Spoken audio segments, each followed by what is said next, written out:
Усю гэтую аперацыю трэба было неяк аформіць, упакаваць, нібыта дэмакратычна. І зрабілі роўна таксама, як пазней Пуцін зробіць у Крыме і на Донбасе. Маўляў, вось народ, і ён дае карт-бланш вызвалителям, заберыце нас да сябе і накарміце нас печеньем асобеннае масковскае. На 22 кастрычніка 39-го прызначаныя выбары дэлегатаў на народны сход заходняй Беларусі. Пад іх падводзіла шырокая агітацыя з велапрабегамі, плакатамі, улёткамі.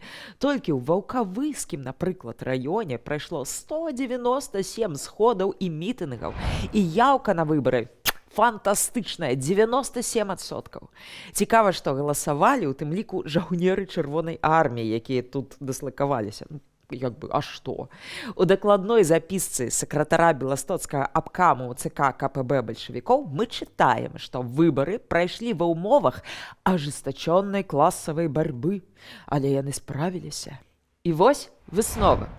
Выборы явились крупнейшей политической демонстрацией любви трудящихся масс области к советской власти, партии и великому Сталину. Дэлегатаў збіраюць у Беласток у апошніх чыслах кастрычніка. У якасці гаворачых галоваў туды пацягваюць Янку Купалу і Якуба Коласа. Магчыма, іх акурат з гэтай нагоды не расстралялі, бо спатрэбіліся.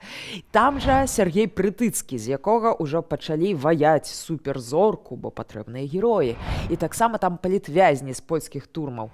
І ўсё гэта пад спевы хору Рыгора Шырмы. Весела, задорна, цудоўна.